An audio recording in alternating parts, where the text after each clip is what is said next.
बातें हम आपको बता रहे हैं, जो बातें हम आपको जिन नामों का हम उल्लेख कर रहे हैं, वो सब आपको बहुत सी पुस्तकों में प्राप्त हो जाएंगे, जिसमें विशेष करके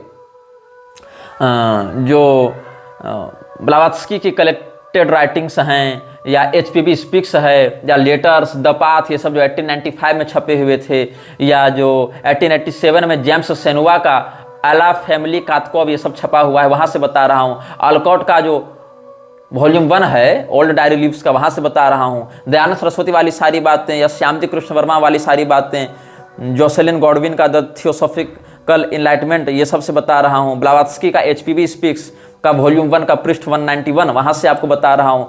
ट्रेवर बार्कर ने जो लिखी थी the Mahatma letters to AP Sinnett, वहाँ से बता रहा हूँ। कीनेथ W जॉन्स ने आर्य धर्म नाम से पुस्तक लिखी थी, वहाँ से बता रहा हूँ। JTF जॉर्डन्स ने Dayanand Saraswati his life and ideas लिखा था, वहाँ से बता रहा हूँ। फिर दयानंद सरस्वती की ऑटोबायोग्राफी के भी पृष्ठ 59 में भी ये सब बातें वर्णित हैं कुछ। कृष्ण सिंह आर्य और PD शास्त्री ने मिलकर एक पुस्तक लिखी थी, Swami Dayanand Saraswati a study of his life and work, वहाँ से 17वां 18वां पृष्ठ देखेंगे, वहाँ ये मिल जाएगा। और ये सब बहुत कुछ है। तो और बहुत लगभग और एक और पुस्तक बहुत महत्वपूर्ण है इसमें, जो आपको पढ़नी चाहिए। इस पुस्तक को बहुत विवादित माना गया, ये 1994 में छपी थी और के पॉल जॉनसन ने इसको लिखा था।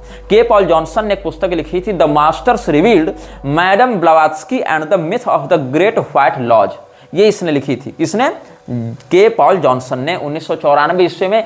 सारे मतलब लगभग उसने 100 से अधिक ऐतिहासिक पुस्तकों का अध्ययन करके ये पुस्तक लिखी थी। लेकिन दुर्भाग्य से ये पुस्तक आपको इंटरनेट पर PDF के रूप में प्राप्त नहीं होती, आपको खरीद कर पढ़ना पड़ेगा।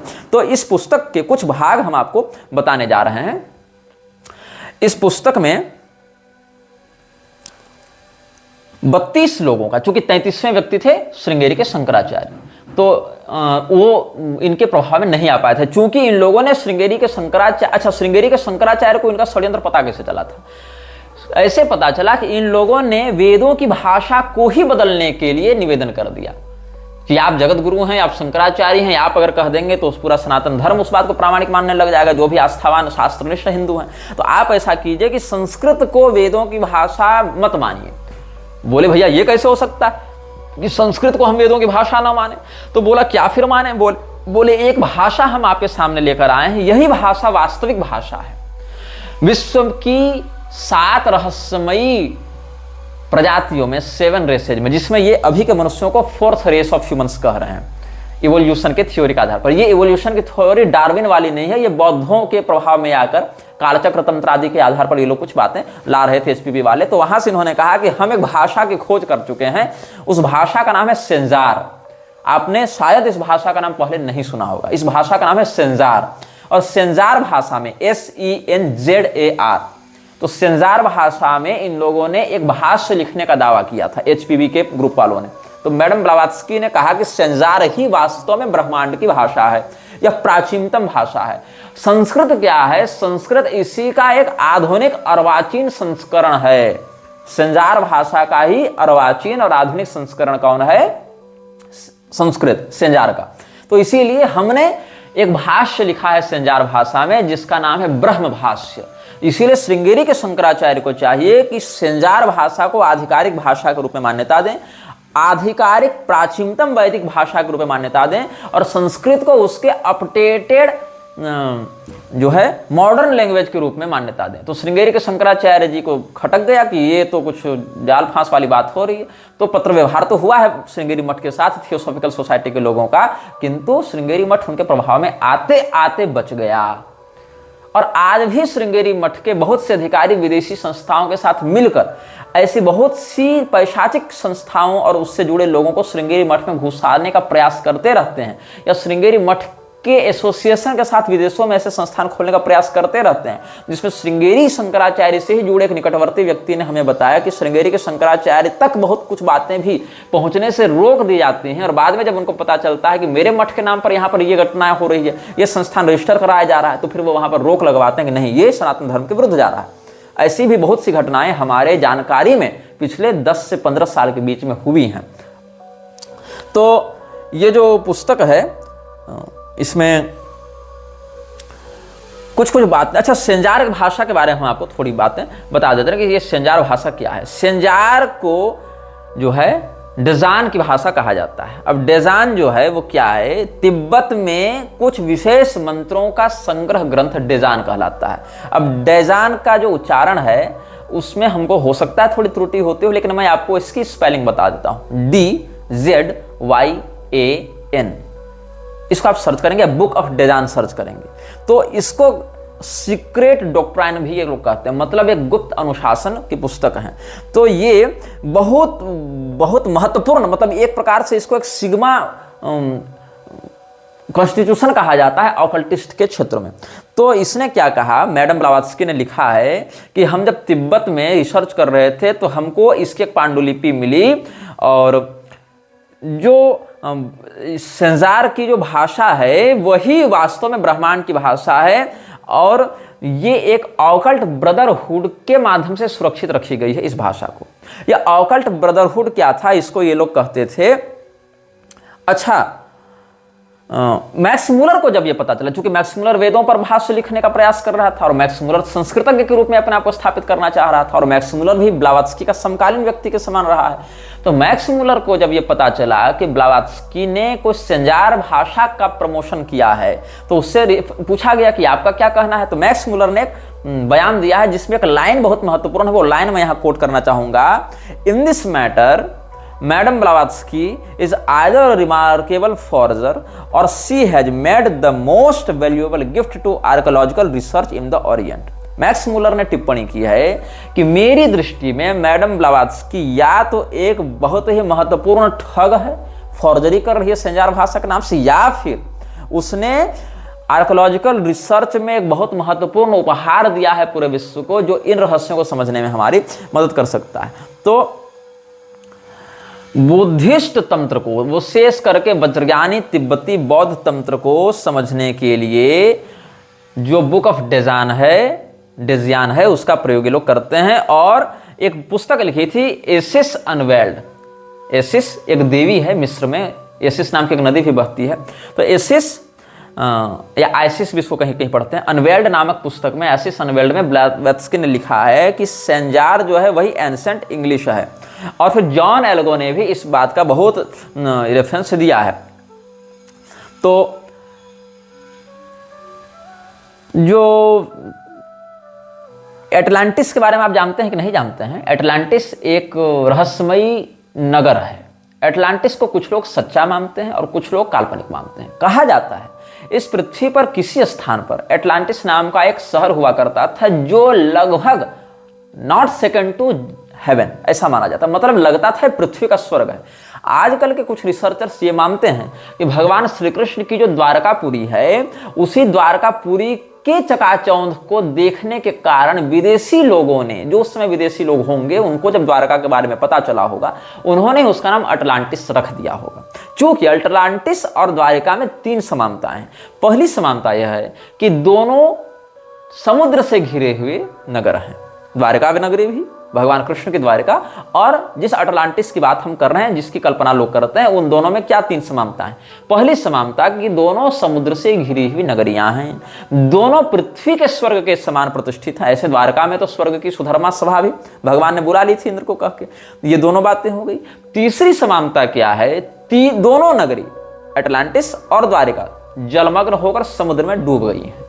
इसीलिए कुछ रिसर्चर्स का यह मानना है कि वस्तुतः द्वारका नगरी को ही पश्चिम के विद्वानों ने भ्रमवश अटलांटिस का नाम दे दिया। लेकिन यहां पर आती है एक महत्वपूर्ण बात, जब एचपीबी यह दावा करती है कि ये जो संजार भाषा में लिखा गया डायन का मंत्र है, डेजान का मंत्र है, क्षमा करें, डेजान के मंत्र हैं, डेजान के स्टैंजेज हैं, वो वस्तुतः अटलांटिस शहर में ही बैठकर लिखे गए थे। मतलब कम से कम एचपीबी के लिए अटलांटिस एक वास्तविक शहर हुआ करता था।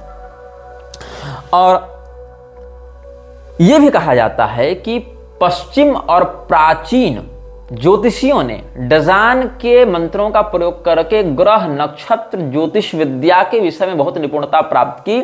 और आजकल के बहुत से कॉन्स्पिरेसी थ्योरिस्ट जो यूएफओ इत्यादि की बात करते हैं, हालांकि इस बात में बहुत कुछ हास्यास्पद बातें भी हैं, लेकिन जो यूएफओ के बारे में बात करते हैं या वैसी थ्योरीज पर विश्वास करते हैं, ऐसे लोग भी एचपीबी के इस थ्योरी को बहुत रिस्पेक्ट के दृष्टिकोण से, बहुत सम्मान के दृष्टिकोण से रिस्पेक्टफुली डिनोट करते हैं और उसको मानते हैं।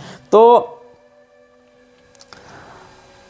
जो डेजान के स्टैंजाज हैं, मंत्र हैं, वो संजार भाषा में लिखे गए हैं, लेकिन इसका ये जो कथन है उसको विदेशी लेखकों ने ही बहुत बड़े फ्रॉड के रूप में भी स्थापित करने का प्रयास किया है कि नहीं, ब्लावत्स्की ने जो लिखा वो एक कल्पना थी, ये उसका एक ऑकल्ट माइंड उसको ऐसा दिखलाता था, उसको ऐसा अनुभव करवाता था कि ऐसा कुछ है, लेकिन ये सब उसके मन का एक वहम था, ये सब केवल एक मिथ्स हैं।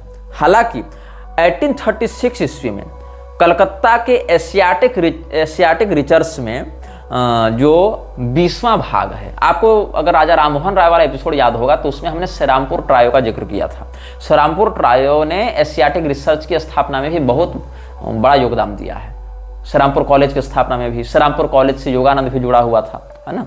तो जो रेने ग्योनान ने लिखा है ब्लावत्स्की का संस्मरण बुक ऑफ डेजान के संदर्भ में, वहां पर यह बात महत्वपूर्ण है कि तिब्बतन कंजूर और तंजूर, ये दोनों जो परंपराएं हैं तिब्बत की, वहां पर जो डेजान के मंत्रों का प्रयोग किया जाता है, ये डॉक्यूमेंट्री है, तेंग्यूर या तेंजूर कहा जाता है। ये शाक्य मुनि बुद्ध के उपदेशों का एक तिब्बती संग्रह है।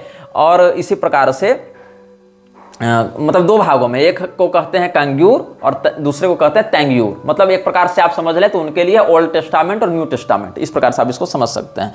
तो कलकत्ता में जो 20वां भाग छपा था एशियाटिक रिसर्च का, कब छपा था? 1836 ईस्वी में। उसका आश्रय लेकर भी ब्लावत्स्की ने, मैडम HPB ने बहुत कुछ लिखा है। अच्छा, इसमें मैं आपको एक पैरा पढ़कर सुनाना चाहूंगा जो रोनाल्ड H. फ्रिट्ज ने लिखा है। ये एक इतिहासकार हुआ है पश्चिम जगत में। ये लिखता है कि Blavatsky claimed to have received her information during transit in which the masters of Mahatmas of Tibet communicated with her and allowed her to read from the ancient book of Dajan. The book of Dajan was supposedly composed in Atlantis using the lost language of Sanjar, but the difficulty is that no scholar of ancient languages in the 1880s or since has encountered the slightest passing reference to the book of Dajan or the Sanjar language. हालांकि जैसन कोलावितो को अगर आप पढ़ेंगे तो जैसन कोलावितो ने यह लिखा है, एक उसमें उसके भी एक पंक्ति पढ़कर सुनाऊंगा। Even after sceptics debunked her book of Dzyan as a fraud, her followers continue to assert its reality. Madam Blavatsky के इस दावे को कि ये जो बुक ऑफ डैजन है उसको अटलांटिस में बैठकर लिखा गया था, संजार की गुप्त भाषा में, खोई हुई भाषा में, ये फ्रॉड था, लेकिन ब्लावत्स्की के अनुयायी उस बात को सच मानकर ही आगे रिसर्च करते हैं या प्रैक्टिस करते हैं। हालांकि ब्लावत्स्की का पूरा जीवन जिस प्रकार के राज परिवारों से जुड़ा रहा, जिस प्रकार के संपन्न कथित प्रबुद्ध और बड़े बड़े हस्तियों से जुड़ा रहा, इसको सीधे सीधे फ्रॉड कहना भी एक अपरिपक्व मानसिकता का परिचय देना ही होगा, ऐसा हम समझते हैं। तो ये तो हमने आपको एक संजार भाषा का परिचय देने के लिए इतना कुछ बता दिया कि आखिर ये भाषा क्या है। अब संजार लैंग्वेज का जो लोगो है वो हम आपको इस वीडियो में दिखाएंगे कि वो संजार भाषा का लोगो कैसा दिखता है। और जो थियोसॉफिकल सोसाइटी का जो लोगो है वो संजार भाषा से ही लिया गया है। मतलब संजार भाषा के कुछ चिन्ह होते हैं, वहां पर कुछ क्या कहते हैं उसको, साइंस एंड पिक्चर्स का प्रयोग किया जाता है, जैसे कि चाइनीज भाषा में भी कई बार पिक्टोरियल लैंग्वेज का प्रयोग किया जाता है ना, वैसे ही। तो संजार भाषा से ही दावा किया ब्लावत्स्की ने कि हमको तिब्बत के गुरुओं ने ध्यान विद्या के माध्यम से ये बुक ऑफ डैजन का ज्ञान दिया और यहां से वो लोगो उठाया गया। इस लोगो को जब आप देखेंगे तो आपको इस लोगो के सबसे ऊपर ओंकार लिखा हुआ दिखाई पड़ेगा, उसके ठीक नीचे आपको उल्टा स्वस्तिक टेढ़ा दिखाई पड़ेगा। और इस लोगों को सीधे सीधे उठाया था किसने? नाजी ने। हिटलर तो बहुत बाद में आया, ब्लावत्स्की के एक पीढ़ी के बाद हिटलर आया, लेकिन हिटलर ने जो नाजी का स्वास्तिक उल्टा वाला दिया था, वो स्वास्तिक तो नहीं है, वो कुछ और है, लेकिन वो जो है वो इसी संजार लोगों से उठाया गया। उसके बाद यहाँ एक षटकोण बना हुआ है और उस षटकोण के बीच में एक क्रॉस भी बना हुआ है, लेकिन उस क्रॉस का जो ऊपरी भाग है वो वर्तुलाकार है और उस पूरे लोगों को एक सांप घेरा हुआ है। आपको अगर याद होगा तो ऐवास, ये तो कायरो में पढ़ती थी ना HPB, कायरो में ही मैक्स थियन इत्यादि का भी वास रहा है। मैक्स थियन ही अरबिंदो वाली जो द मदर थी, मीरा अल्फासा, उसका गुरु रहा है। और कायरो में ही ऐवास ने अलिस्टर क्रॉली को बुक ऑफ लॉ का ज्ञान दिया था। तो ये जो सांप वाला जो विषय है, वहां पर एलिस्टर क्रॉली को दिए हुए संदेश में एवास ने कहा है हूर पार्क रात एक सांप के रूप में प्रकट होता है, एक सर्प के समान उसकी आकृति देखने को मिलती है। तो ये सर्प भी यहाँ पर घुमा हुआ, हालांकि इसमें बहुत कुछ चिन्ह जैसे कि षटकोण है, सर्प है, ओंकार है, इसका भारत के कुंडलिनी तंत्र से भी संबंध है। लेकिन अगर आप ये कोटिंग वाले अनुभाग को सुने होंगे तो ये कोटिंग ने भी अपनी पुस्तक में यह दावा किया था, जब उसने सैटेनिक गेटवे को ओपन करने में, सैटेनिक गेटवे को खोलने में सफलता प्राप्त की थी, तो उसने यह दावा किया था कि हमारे शरीर में अलग अलग चक्रों में जो त्रुटि हो जाती है या जो लूप छूट जाते हैं, वहीं उन्हीं त्रुटियों का आश्रय ग्रहण करके छोटे पिशाच या शैतान हमारे शरीर पर कब्जा करते हैं, ये उसने दावा किया था। तो हम बात कर रहे थे एक पुस्तक की, जो पुस्तक लिखी थी के पॉल जॉनसन ने, the masters revealed madam Blavatsky and the myth of the great white lodge. ये 1994 में छपी थी और ये बहुत विवादित पुस्तक भी मानी गई है। तो थियोसॉफिकल सोसाइटी की स्थापना कैसे हुई, मैडम ब्लावात्स्की का इतिहास क्या रहा, तो मैडम हेलेना पेट्रोवना ब्लावात्स्की, जो HPB के नाम से हम बता रहे हैं, और कर्नल हेनरी स्टील ऑकल्ट, ये न्यूयॉर्क में 1875 में थियोसॉफिकल सोसाइटी की स्थापना करते हैं और 1882 ईस्वी में 1882 में मद्रास, जिसको अब चेन्नई के नाम से जाना जाता है, उसके अद्यार प्रांत में, ADYAR अद्यार प्रांत में थियोसॉफिकल सोसाइटी का पहला भारतीय मुख्यालय स्थापित किया गया था। और कहने की आवश्यकता नहीं कि इसको यहाँ पर फंडिंग किसने दी थी, कश्मीर के राजा, जिनका वर्णन हम पहले इसी प्रकरण में कर चुके हैं और जिनका नाम था महाराज रणवीर सिंह। अब इस पुस्तक में जब आप पढ़ेंगे तो पृष्ठ 208 में एक बहुत ही महत्वपूर्ण बात लिखी हुई है। शंकराचार्य भारतीय हिंदुओं के लिए क्या स्थान रखते हैं, इसका अनुभव HPB को बहुत अच्छे से था। तो ये लिखते हैं, मैं यहाँ कोट करने का प्रयास कर रहा हूँ। तो जो ऑलकट ने जो हेनरी स्टील ऑलकट था, कर्नल साहब थे, इस व्यक्ति ने HPB को बताया था कि अगर तुमको हिंदुओं के मध्य अपना प्रभाव स्थापित करना है तो तुम्हें शंकराचार्य का आश्रय लेना पड़ेगा। मतलब तुम हिंदुओं के मध्य शंकराचार्य के थ्रू अगर जाओगे तो बहुत जल्दी और बहुत प्रामाणिक रूप से स्थापित हो सकते हो। हालांकि शंकराचार्य से संबंध करने से पहले, स्थापित करने से पहले, परिचय प्राप्त करने से पहले HPB के दल ने दयानंद सरस्वती को अपने साथ मिला लिया था, क्योंकि शंकराचार्य के पास ये लोग कब गए थे, ये सब शंकराचार्य के पास पत्र व्यवहार करते हैं 1886 के बाद, जबकि 1886 से पहले ही दयानंद से ये लोग परिचय प्राप्त कर चुके थे। लेकिन इन लोगों को लगा कि दयानंद सरस्वती हमें हिंदुओं के बीच में उतना प्रभावशाली नहीं बना पा रहे हैं, तो हमको शंकराचार्य का आश्रय लेना पड़ेगा। तो दयानंद सरस्वती, जो शांकर परंपरा के विद्वानों से शास्त्रार्थ करता रहता था, वो आंतरिक रूप से जिस संस्था से जुड़ा हुआ था, वो संस्था भी शंकराचार्य का आश्रय लेकर, उसमें भी श्रृंगेरी के शंकराचार्य का आश्रय लेकर, क्योंकि अपेक्षाकृत श्रृंगेरी में उस समय भी ज्ञान की परंपरा अधिक प्रखर और अधिक सक्रियता से चल रही थी। तो इसने सोचा वहां से अगर हमको एफिलिएशन मिल जाता है तो हम हिंदुओं के मध्य घुसपैठ करने में अधिक सरलता से सफल हो जाएंगे। तो ऑलकट ने क्या लिखा है पत्र, मैं उसको पढ़कर सुनाता हूं। अच्छा, इस समय तक रणवीर सिंह की मृत्यु हो चुकी थी। इस समय तक रणवीर सिंह की जो है, जब ये पत्र व्यवहार हो रहा है उस समय रणवीर सिंह की मृत्यु हो चुकी थी। और you remember Subba Rao great project for a national Advaita society to be secretly moved by certain initiates and to be fathered by Shankaracharya the high priest and act in harmony with the theosophical society. क्या कहता है कि तुम देखो, सुब्बा राव ने, चूंकि वहां पर दक्षिण भारत के लोग इनको कोऑपरेट करेंगे तभी तो चेन्नई में ये लोग अपना मुख्यालय खोलेंगे, तो सुब्बा राव ने एक नेशनल अद्वैत सोसाइटी की स्थापना की थी। और मतलब ऐसा उसका विचार था, एक प्रोजेक्ट था। और इस नेशनल अद्वैत सोसाइटी को गुप्त रूप से शंकराचार्य के माध्यम से अगर हम प्रश्रय और समर्थन दिलवा दें, फादर्ड बाय शंकराचार्य, मतलब शंकराचार्य को इसका जनक बता दें, जो शंकराचार्य हिंदुओं के हाई प्रीस्ट होते हैं, मतलब वो सर्वोच्च धर्मगुरु के रूप में यहाँ पर बताया गया, हाई प्रीस्ट हैं, and act in harmony with theosophical society.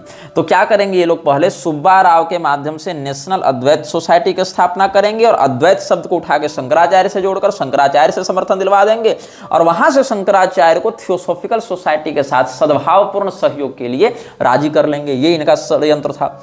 और इसके बाद ये लोग ड्राफ्ट इत्यादि सब बना लिए, और क्या हो गया, मद्रास प्रेसिडेंसी में, यहां प्रेसिडेंसी शब्द से मद्रास प्रेसिडेंसी समझा जाना चाहिए।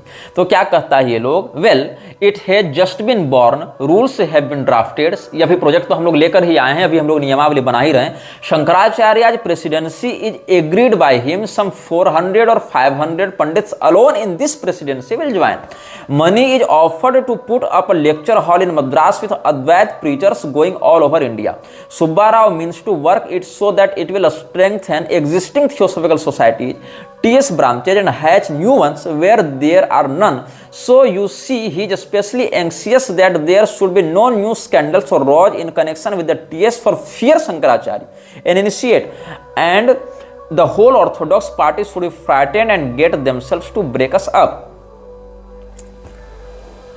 अब जब इन लोगों ने ये प्रस्ताव रखा, आप इन बातों को बहुत महत्वपूर्ण तरीके से सुनेंगे, समझेंगे और मार्क करेंगे कि हम क्या बताना चाह रहे हैं। और आजकल के जो आर्य समाजी हमको शास्त्रार्थ की चुनौती देते रहते हैं और दयानंद को महर्षि बताते रहते हैं, वो भी इन रहस्यों को नहीं जानते। दुर्भाग्य का विषय क्या है कि आर्य समाजी नहीं जानते, वो तो ठीक है, शंकराचार्य के ही अनुयायी नहीं जान रहे इन रहस्यों को। इसीलिए जो लोग मेरे प्रति पूर्वाग्रह रखते हैं कि तुम तो हमारे गुरु जी को गाली देते हो, निंदा करते हो, वो मेरे उस उद्देश्य को नहीं समझ पा रहे हैं जो उद्देश्य मैं 10 साल से स्थापित करना चाह रहा हूं, या जिस उद्देश्य के कारण, क्योंकि मैं जिन बातों को जान रहा हूं समाज में, उन संप्रदाय के रहस्यों को, उन आचार्यों के रहस्यों को, उस मठ की अंदरूनी कार्य प्रणाली को, कहां से कौन सा प्रोजेक्ट हो रहा है। मैंने जिन 32 लोगों का नाम लिया, उन 32 लोगों में से कितने लोगों के बारे में आप जानते हैं? कुछ एक दयानंद सरस्वती और कृष्ण वर्मा और ये सब मजीठिया, ये सब को छोड़ दें, कुछ प्रसिद्ध रणवीर सिंह इत्यादि को छोड़ दें, होलकर राजा को छोड़ दें, तो आप कितने लोगों को जान रहे हैं? उन लोगों के कार्यप्रणाली को कितना जान रहे हैं? जब उनको ही नहीं जान रहे हैं तो उनके द्वारा किए गए काम का कैसा प्रभाव तुम्हारे सांस्कृतिक और राजनीतिक चेतना पर पड़ रहा है, उसको कैसे समझ पाओगे? तो मैं ये बता रहा था कि इन लोगों ने जब ये प्रस्ताव रखा तो थियोसॉफिकल सोसाइटी में एक तकरार होने लगी, क्योंकि थियोसॉफिकल सोसाइटी का एक बड़ा वर्ग शंकराचार्य से द्वेष करता था। थियोसॉफिकल सोसाइटी का एक बड़ा वर्ग मृक्षराज का समर्थक था, प्रत्यक्षता भी, क्योंकि ऑकल्ट प्रैक्टिशनर्स थे, एक्टिव फ्रीमेसन्स थे। तो इन लोगों को लगा कि फिर हम शंकराचार्य के साथ हाथ क्यों मिला रहे हैं, मतलब हमको तो उनका विरोध करना है, जैसा कि दयानंद सरस्वती भी कर ही रहे हैं, हमारे सहयोगी है दयानंद सरस्वती, तो हम आखिर ऐसा काम क्यों कर रहे हैं कि एक और हम दयानंद से भी सहयोग ले रहे हैं, एक और हम शंकराचार्य से भी सहयोग लेना चाह रहे हैं, तो ये दोनों एक साथ कैसे संभव है? मतलब ये तो वही बात हो गई कि कोई व्यक्ति रावण को भी यहां बैठा ले और राम जी को भी बैठा ले, ये तो संभव नहीं है। तो क्या कहा गया इन लोगों को कि देखो हम क्या करेंगे, पहले हम एक लेक्चर हॉल बनाएंगे और उस लेक्चर हॉल में शंकराचार्य परंपरा के 400 से 500 ब्राह्मणों को बुलाएंगे, उनका भाषण करवाएंगे, लेक्चर करवाएंगे, उनको सम्मानित करेंगे। तो क्या होगा, इससे उनका और हमारा एक अच्छा हेल्दी रिलेशनशिप बनना प्रारंभ हो जाएगा, एक स्वस्थ संबंध की नींव पड़ जाएगी। और इसके बाद हम थियोसॉफिकल सोसाइटी की शाखाओं को शंकराचार्य की मान्यता मिल गई है ऐसा कहकर उनको प्रसारित करेंगे और भारत के उन भागों में भी स्थापित करेंगे जहां पर हम अभी तक नहीं पहुंच पाए हैं। और ये ध्यान दो, अभी तक थियोसॉफिकल सोसाइटी वाले अगर किसी से ठीक ठीक डरते थे तो शंकराचार्य से डरते थे कि भाई यही वो संस्थान है, यही वो आचार्य पीठ है जहां से हमें ध्वस्त किया जा सकता है। तो हम क्या करें, अपने आप को ऐसा कालनेमी का आवरण लेकर जावें कि हमको हनुमान जी मान ले राम भगत। हनुमान जी कालनेमी को सबसे पहले श्री राम भक्त के ही रूप में देख रहे थे ना, वो तो कालनेमी छलने गया था, भक्त तो था नहीं। बाद में हनुमान जी को जब बोध हुआ अच्छा ये बाबा जी तो फर्जी है, तब उसको पटक कर निकल लिए हनुमान जी वहां से। तो यही लोग शंकराचार्य के साथ छल करना चाहते थे, लेकिन भगवती ने बचा लिया उस समय। तो ये लोग क्या कहते हैं कि तुम लोग जिससे डरते हो उससे डरो मत, तुम लोग शंकराचार्य से डरो मत, तुम शंकराचार्य के साथ हाथ मिलाओ। तो क्या कहता है ये, as you see, he is especially anxious that there should be no new scandals or rows in connection with the TS for fear Shankaracharya, and the whole Orthodox party should get frightened and set themselves to break us up. ये नहीं है कि हम शंकराचार्य से हाथ मिला रहे हैं तो तुम डर जाओ कि अब क्या होगा और आपस में बिखर जाओ, ऐसा नहीं होना चाहिए। हमारी इसमें योजना है, तो लोगों ने जब विरोध किया है, तब आगे लेटर में क्या कहा जाता है कि पहले तुम लोग चुप रहना सीखो, तुम लोग बाहर से आए लोग ये नहीं जानते हो कि भारत में शंकराचार्य का क्या स्थान है, इसलिए चुप रहना सीखो। Now do keep quiet, for God's sake do please cool, you know who Shankaracharya is, we shall gather things around after a while so that you can return with honour. तुम लोग जो अकबका गए हो ना कि शंकराचार्य से कैसे हाथ मिलावें, तो तुम लोग शांत रहो, चुप रहो, तुमको पता भी है कि वो क्या होते हैं, क्या उनका महत्व है और उनसे हाथ मिलाने से क्या हमको लाभ प्राप्त होगा। इसीलिए तुम लोग कुछ देर शांत रहो और भगवान के लिए कम से कम मौन धारण करो। Now do keep quiet for God's sake do keep cool, you know who Shankaracharya is. उसके बाद एचपीबी ने रिसर्च करना प्रारंभ किया कि शंकराचार्य क्या होते हैं। तो the HPB knew who Shankaracharya was is apparent from her 1883 article Theosophy and Spiritism written in French for the monthly bulletin of the Society of Scientific Psychological Studies in Paris, refuting allegations made in a previous issue of the bulletin. She cites a letter from the initiate adept. अब इन लोगों ने क्या किया, HPB ने पहले शंकराचार्य के विरुद्ध में लेख लिखा था जब ये बौद्धों के परिचय में थी, जब ये बौद्धों के साथ काम कर रही थी, क्योंकि सिक्किम के बौद्ध, तिब्बत के बौद्ध और श्रीलंका के बौद्ध ये सब मिले हुए थे एचपीबी के साथ थियोसॉफिकल सोसाइटी में। तो बौद्धों ने शंकराचार्य का चित्रण तो नकारात्मक रूप से प्रस्तुत किया होगा, जैसा कि तुम जान रहे हो। तो एचपीबी ने शंकराचार्य के विरोध में या शांकर मत के खंडन में, चूंकि दयानंद इत्यादि के भी साथी लोग थे, तो एचपीबी ने क्या किया, दयानंद के साथ सिंहली, सिक्किमी, तिब्बती बौद्धों के प्रभाव में शंकराचार्य का खंडन करना प्रारंभ किया था। और ये कहाँ छपा था, जो फ्रांस में मंथली बुलेटिन छपती थी, कहाँ से, society for scientific psychological studies. तो society for scientific psychological studies की एक मासिक पत्रिका छपती थी पेरिस से, उसमें एचपीबी ने शंकराचार्य का खंडन प्रकाशित किया था। लेकिन जब उसको सुब्बा राव और आलकट इत्यादि ने शंकराचार्य का महत्व बताया, शांकर परंपरा के दृष्टिकोण से बताया, हिंदुओं के भारतीय संस्कृति के अवचेतना में शंकराचार्य के महत्व से अवगत कराया, तब क्या हुआ, एचपीबी ने अपने ही लेख का खंडन फिर उसी पत्रिका में छपवाया कि नहीं, हमने शंकराचार्य के विषय में जो सोचा था वो गलत था। तब एचपीबी क्या लिखती, उस पत्रिका से हम आपको उतना दूर पढ़कर सुनाते हैं। 1883 ईस्वी में एचपीबी ने थियोसॉफी एंड स्पिरिटिज्म ये एक लेख लिखा था, जो फ्रेंच भाषा में छपा था। कहां से छपा था, पेरिस से छपा था, मंथली बुलेटिन में society for scientific psychological studies ने छपा था। यहां से एक पैरा मैं पढ़कर सुनाता हूं। We addressed ourself to the great Shankaracharya, he is the pope of India, a hierarchy which spiritually resigns by succession from the first Shankaracharya of Vedanta, one of the greatest initiated adepts among the Brahmanas, the only man in India who possesses the key to all the Brahmanical mysteries and the spiritual authority from Cape Comorin to the Himalayas, and whose library is the accumulation of long centuries. Moreover, he is recognized even by the English as the greatest authority on the value of manuscripts. अब सोचो क्या लिखती है ये HPB ने। हालांकि इसने pope of India के रूप में किया है, क्योंकि शंकराचार्य शब्द के विषय में तो विदेश में जान नहीं रहते ना कि इसका क्या वजन है, ये क्या मतलब शब्द कितना गरिमामय है। तो उन लोगों के लिए तो पोप गरिमामय था, तो इसीलिए उन लोगों ने पोप ऑफ इंडिया कह दिया। जैसे कालिदास को उन्होंने शेक्सपियर ऑफ इंडिया कह दिया, समुद्रगुप्त को उन्होंने नेपोलियन ऑफ इंडिया कह दिया, जबकि नेपोलियन और शेक्सपियर कब के हैं, क्या औकात है। समुद्रगुप्त और कालिदास का क्या पराक्रम, क्या बौद्धिक सामर्थ्य, लेकिन उनको नहीं पता था। तो उनके लिए नेपोलियन बहुत पराक्रमी था, शेक्सपियर बहुत बड़ा कवि था, तो पोप बहुत बड़ा धर्मगुरु होता है उनके लिए। तो इसीलिए उन्होंने शंकराचार्य को पोप ऑफ इंडिया कह दिया, ताकि ठीक है समझने में सुविधा हो। उन्होंने कह दिया कि Kalidas is Shakespeare of India, Samudragupta is Napoleon of India, है ना।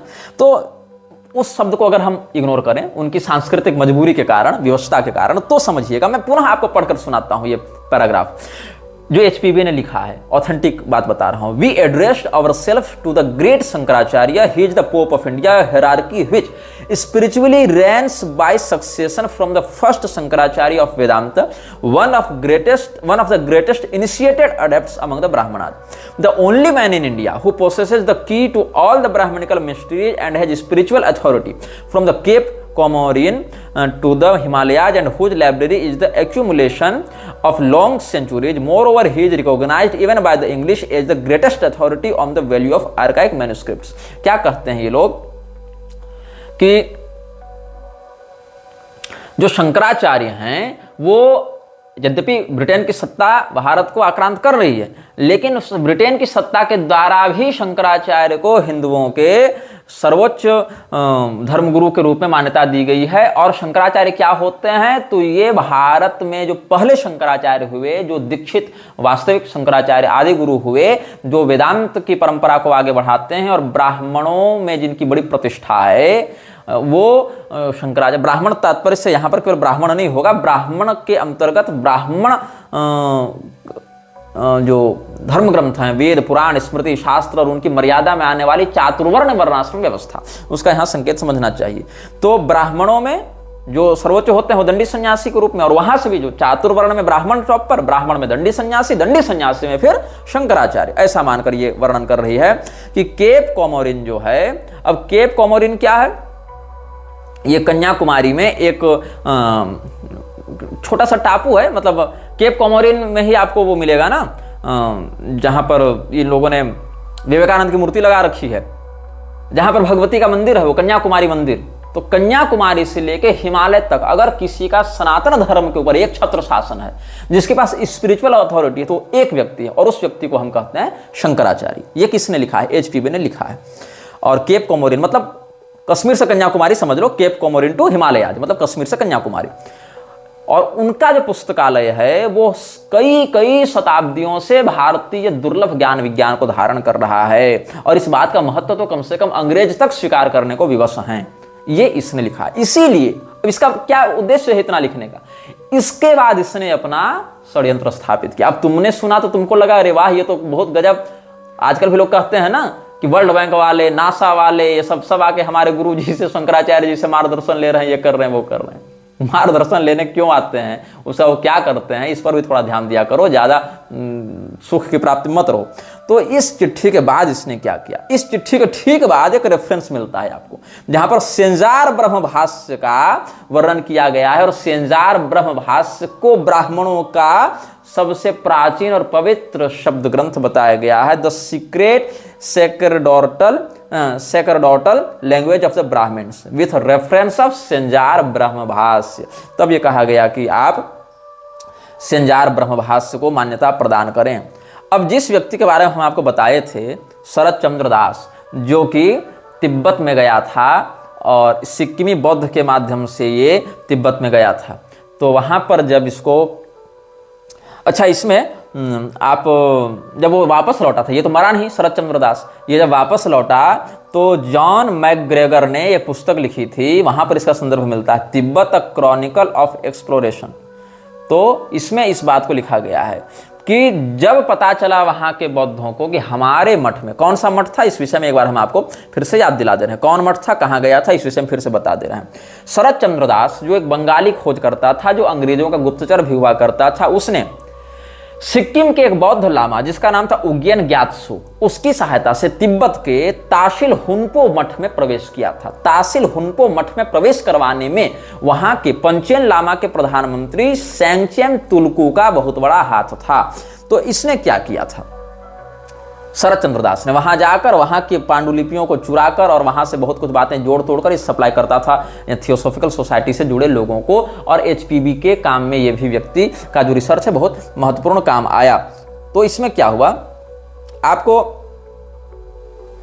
मैं पढ़कर बता रहा हूं कि सेंगचेन तुलकू को मारा कैसे गया। ये प्रधानमंत्री था पंचेन लामा का, इसको मारा कैसे गया, इसका वर्णन कहां है, पीटर हॉपकिर्क ने एक पुस्तक लिखी थी, trees passers on the roof of the world, वहां से पढ़कर मैं सुना रहा हूं। अलग अलग पुस्तकों से मैंने सब लिखकर जमा करके रखा था ताकि आपको एक साथ सब बता सकूं।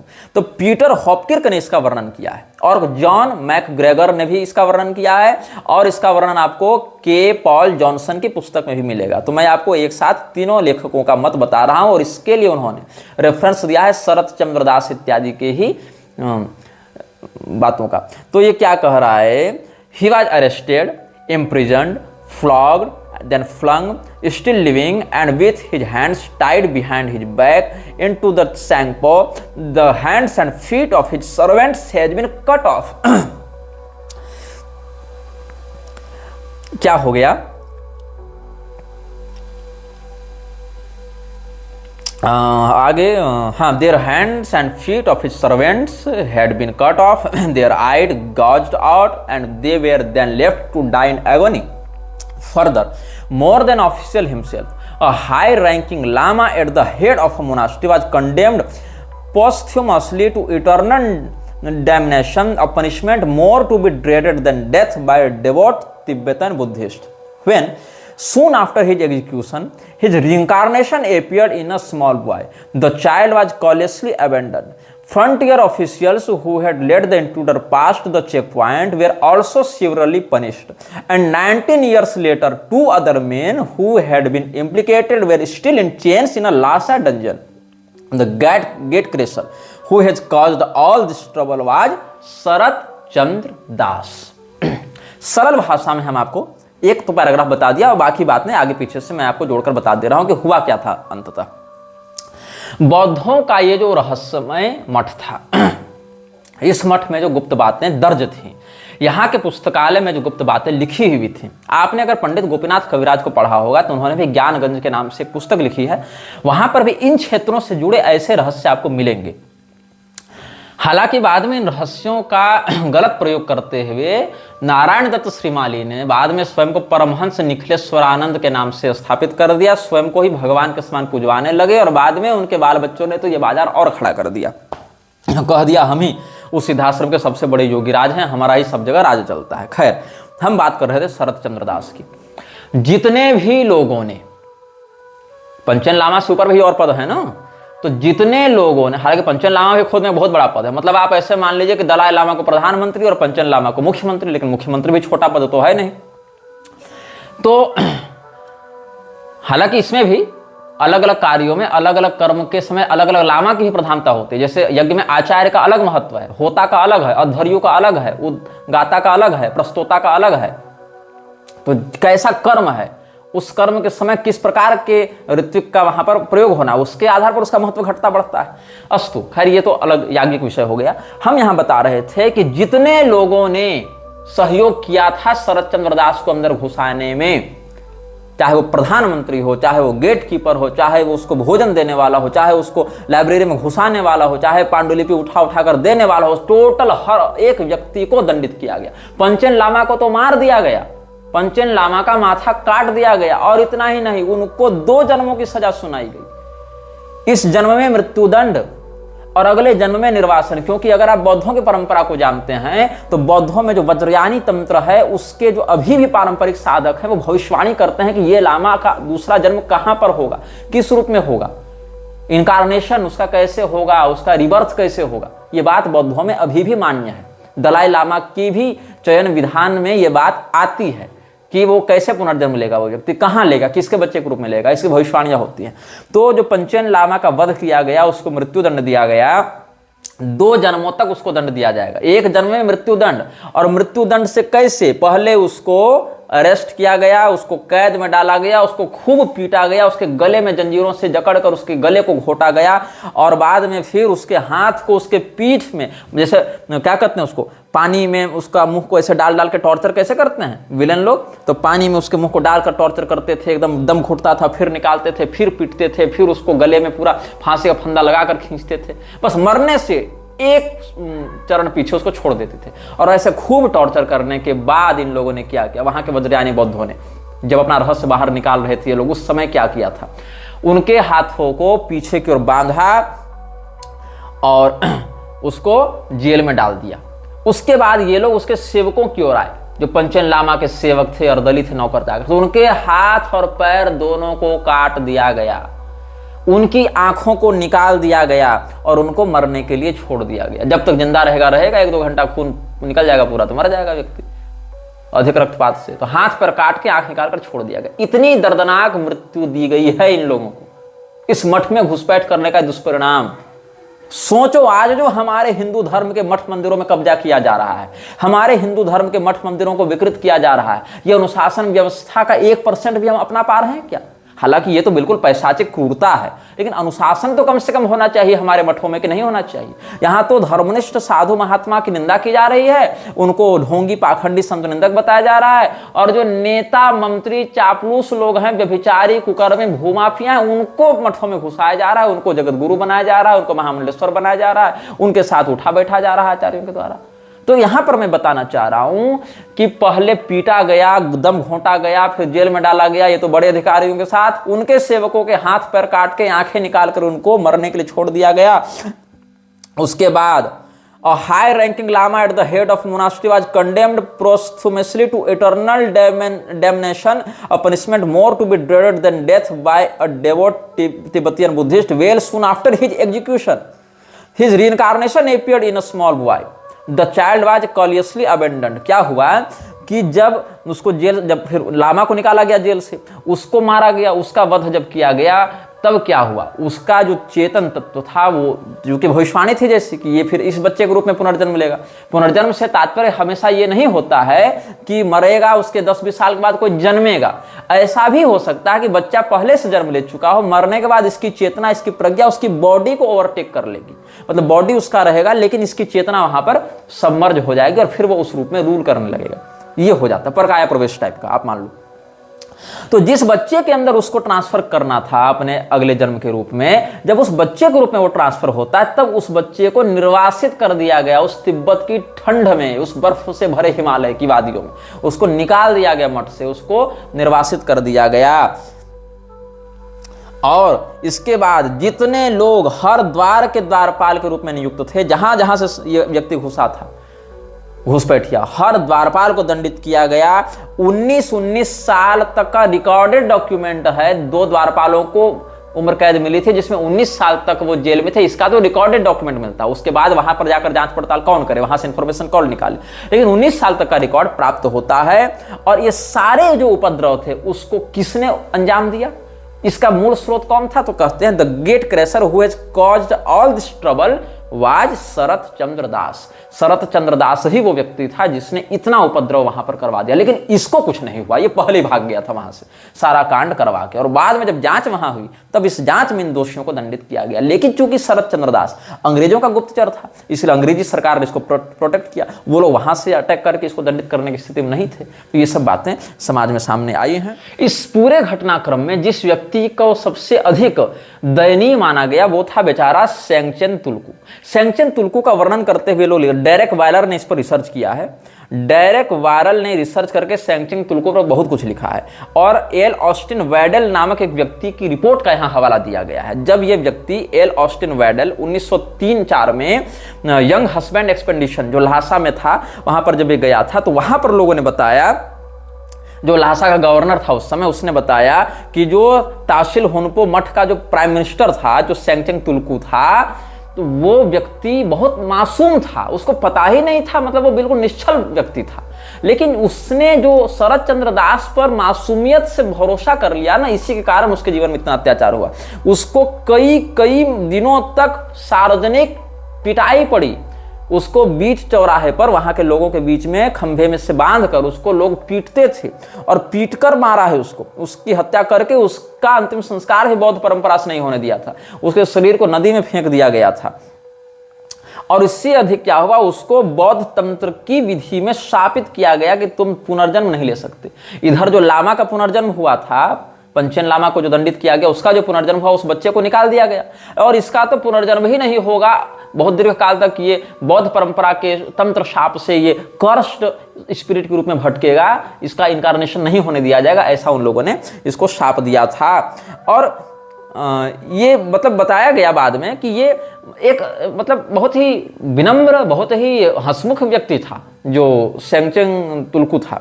ये क्या था, इसके विषय में बताया गया है, he was a profound scholar and avid truth seeker and a kind generous host. उसको लगा कि बाहर से कोई व्यक्ति आकर अगर हमारा अतिथि बनना चाहता है तो हम अतिथि सत्कार करेंगे। ये अतिथि इसके जीवन में काल बन गया। But what makes Sengchen's undeserved suffering even more appealing in his childlike fascination with western technology and his innocent trust of दास। मतलब उसके जीवन में यह दुर्भाग्य कैसे आया, अपनी बौद्ध परंपरा के इतर पश्चिमी जगत के विचारधारा के प्रति जब उसका आकर्षण बढ़ा और शरद चंद्र दास जैसे व्यक्ति पर जो अंग्रेजों का गुप्तचर था, उसने जब एक मासूमियत भरे निश्चल हृदय से भरोसा कर लिया, तब उसके जीवन के अंतिम दिन इतने दर्दनाक और अत्याचार से भरे रहे, जिसके विषय में हम आपको बता चुके हैं। तो ये पूरा का पूरा जो 32 लोगों का समूह था, जो 33वें व्यक्ति जो शंकराचार्य होने वाले थे, उनके असफल एकोमोडेशन के कारण बाद में खंडित होने लगा था। इसमें कौन कौन लोग थे हमने उसका परिचय दिया, और कैसे अलग अलग सोसाइटीज, अलग अलग समाज, अलग अलग एनजीओ का इसमें कोलैबोरेशन चल रहा था, ये सब हमने बताया है। अभी तो इस रहस्य पर हम बात करना केवल प्रारंभ किए हैं, आगे बहुत से रहस्य ऐसे आपके सामने लाने वाला हूं जिसको आपने न सुना होगा, न पढ़ा होगा, न जाना होगा, और बहुत से लोग तो जानने के बाद भी विश्वास करने का साहस नहीं कर पाते हैं। यह वीडियो जल्द ही हटा दिया जा सकता है। कृपया थर्ड पार्टी ऐप्स का उपयोग करके डाउनलोड करें। आप इस वीडियो को अपने चैनल पर फिर से अपलोड भी कर सकते हैं।